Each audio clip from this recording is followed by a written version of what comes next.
जय श्री कृष्णा सर। आप सभी का आपके अपने चैनल आरजे भक्ति जोन पर स्वागत है। सभी को परिवर्तनी एकादशी की हार्दिक शुभकामनाएं।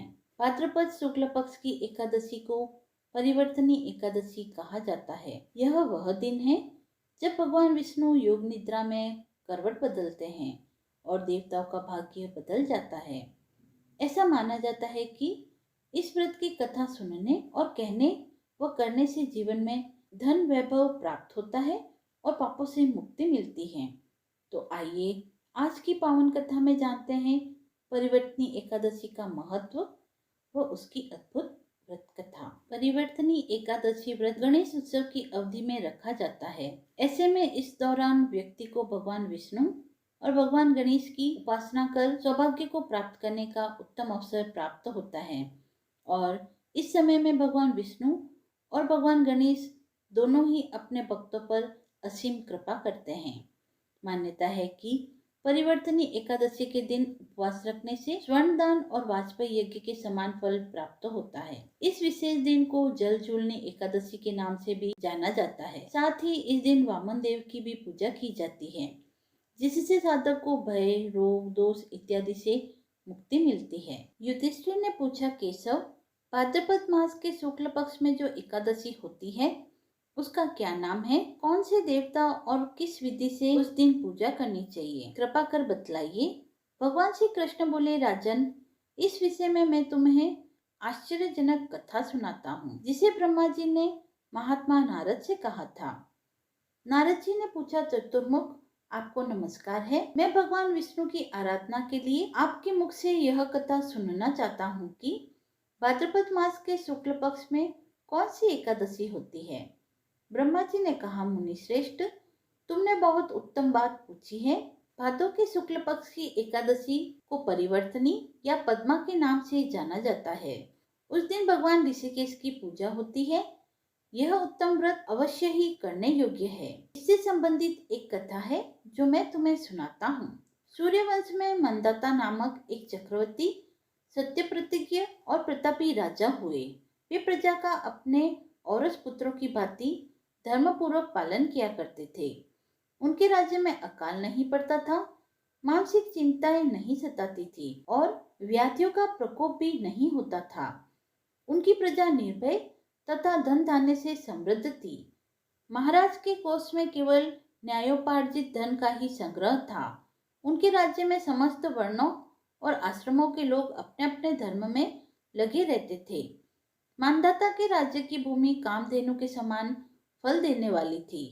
उनके राज्य करते समय प्रजा को बहुत सुख प्राप्त हुआ था। एक समय किसी कर्म का फल भोग प्राप्त होने पर राजा के राज्य में 3 वर्ष तक वर्षा नहीं हुई। इससे उनकी प्रजा भूख से पीड़ित हो नष्ट होने लगी।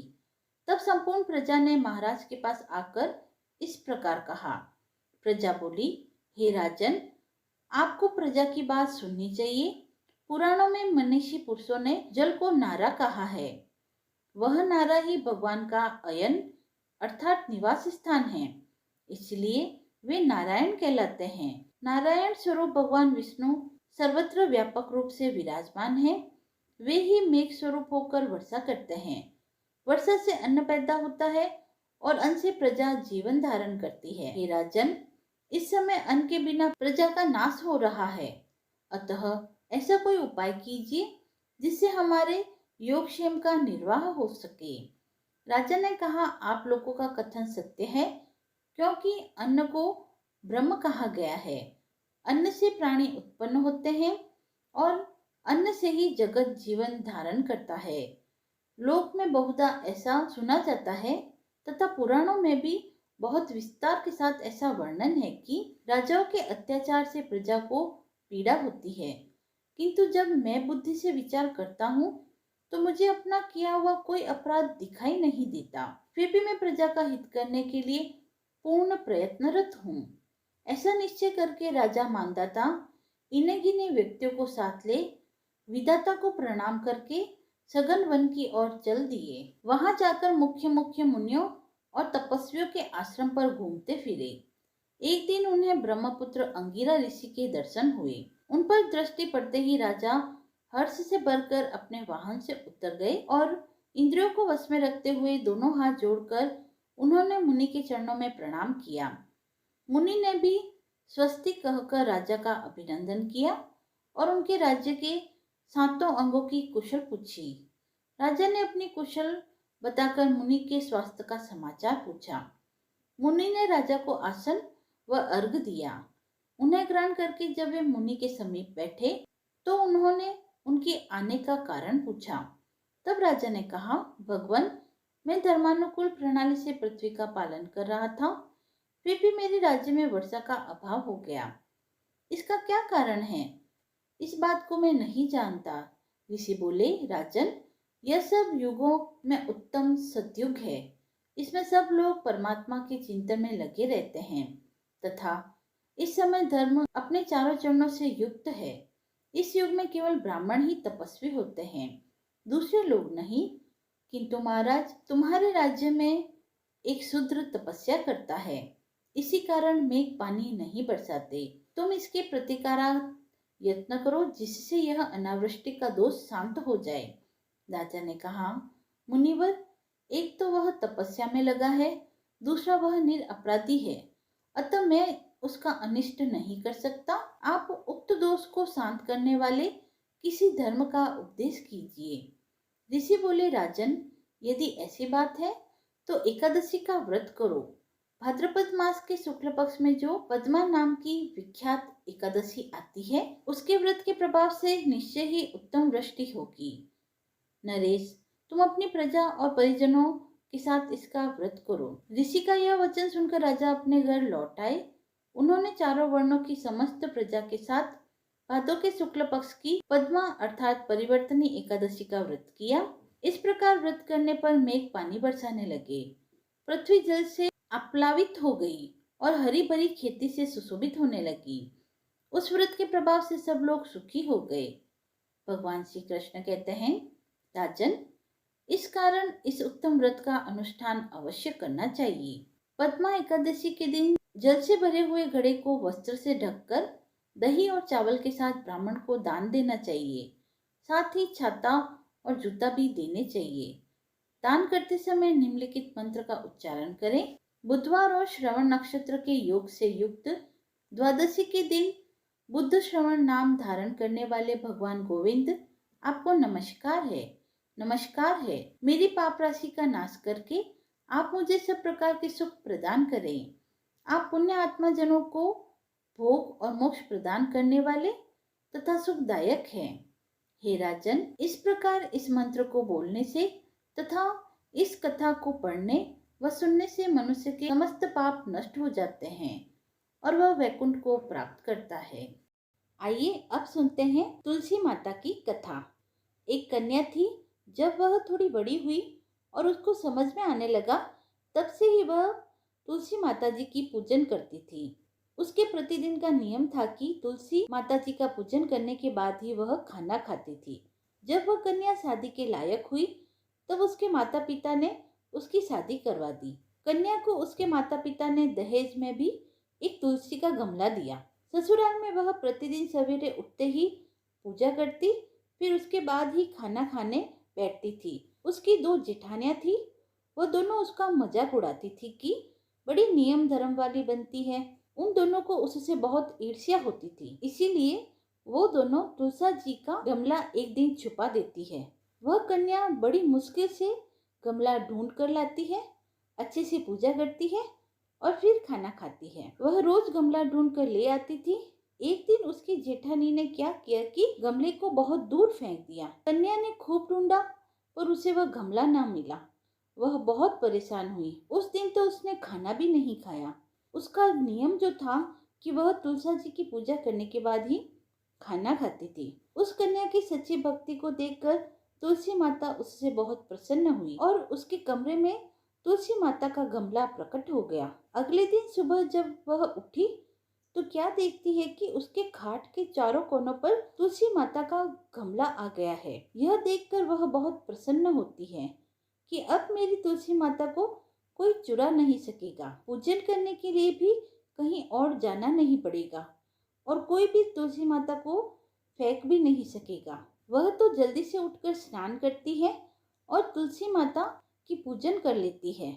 जब वह खाना खाने बैठती है तो उसकी जेठानियां मजाक करने लगती है कि लो, देवरानी का नियम धर्म पूरा हो गया है। उसी से पूछती है कि तुलसी जी की पूजा कर ली?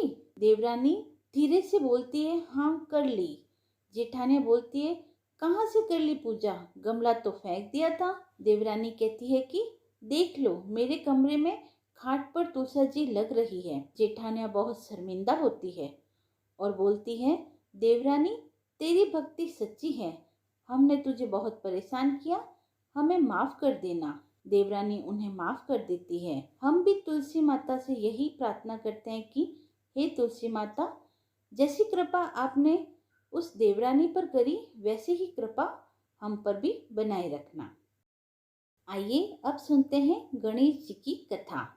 हिंदू धर्म में प्रथम पूज्य भगवान गणेश जी की पूजा हर शुभ कार्य से पहले की जाती है।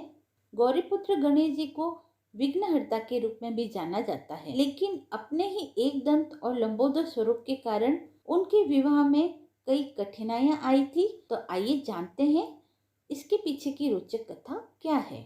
भगवान गणेश का सिर हाथी का व एक दांत टूटा था, इसीलिए कहा जाता है कि उनका विवाह नहीं हो पा रहा था। पौराणिक मान्यताओं के अनुसार कोई भी कन्या उनसे विवाह करने के लिए तैयार नहीं थी। अपना विवाह न होता देख भगवान गणेश उदास रहने लगे। वह जब भी किसी दूसरे देवता के विवाह में जाते तो उन्हें बड़ा दुख होता, उनके मन को ठेस पहुंचती। कहा जाता है कि इस वजह से गणेश जी ने दूसरे देवताओं के विवाह में विघ्न डालना शुरू कर दिया और इस काम में उनका वाहन मूषक उनकी सहायता करता था। गणेश जी का वाहन मूषक उनके आदेश पर देवताओं के विवाह मंडल को नष्ट कर देता था, जिससे उनके विवाह में अड़चने पैदा होने लगती थी। गणेश जी और मूषक की इस मिली भगत से सारे देवता परेशान हो गए और अपनी समस्या लेकर गणेश जी के पिता भगवान शिव जी के पास पहुंचे, लेकिन वहां भी उनकी समस्या का समाधान नहीं हुआ। हालांकि भगवान शिव और देवी पार्वती ने देवताओं से इतना जरूर कहा कि इस समस्या का समाधान ब्रह्मा जी के पास है। अब सारे देवता अपनी समस्या को लेकर ब्रह्मा जी के पास पहुंचे। उस समय ब्रह्मा जी योग में लीन थे। हालांकि देवताओं की प्रार्थना पर उनकी समस्या के समाधान के लिए ब्रह्मा जी के योग से दो कन्याएं रिद्धि व सिद्धि प्रकट हुई। इस वजह से दोनों ब्रह्मा जी की मानस पुत्रियां कहलाई। अब अपनी दोनों पुत्रियों को लेकर ब्रह्मा जी गणेश जी के पास पहुंचे और उनसे कहा कि आपको मेरी दोनों पुत्रियों को शिक्षा देनी होगी। इसके लिए गणेश जी तैयार हो गए। दोनों की शिक्षा प्रारंभ हो गई। इस दौरान जब भी मूषक किसी देवता के विवाह की सूचना देने गणेश जी के पास आता तो रिद्धि और सिद्धि उनका ध्यान भटकाने के लिए कोई ना कोई प्रसंग छेड़ देती थी। इससे देवताओं का विवाह निर्विघ्न पूर्ण होना शुरू हो गया। एक दिन गणेश जी को यह सारी बातें पता चल गई। रिद्धि व सिद्धि की वजह से देवताओं का विवाह बिना किसी रुकावट से संपूर्ण हो रहा है। इससे गणेश जी बहुत क्रोधित हुए। उसी समय ब्रह्मा जी वहां प्रकट हुए। वह गणेश जी से कहने लगे कि मैं अपनी दोनों पुत्रियों रिद्धि व सिद्धि का विवाह किसी योग्य वर से करना चाहता हूँ और आपसे आपसे ज्यादा योग्य वर और कौन हो सकता है? क्या आप मेरी दोनों पुत्रियों से विवाह करेंगे? इस पर भगवान गणेश प्रसन्न हो जाते हैं। वह भगवान गणेश का विवाह धूमधाम से रिद्धि व सिद्धि के साथ हो जाता है। यदि आपको कथा पसंद आई हो तो आप मेरे चैनल को लाइक, शेयर एंड सब्सक्राइब करें। धन्यवाद।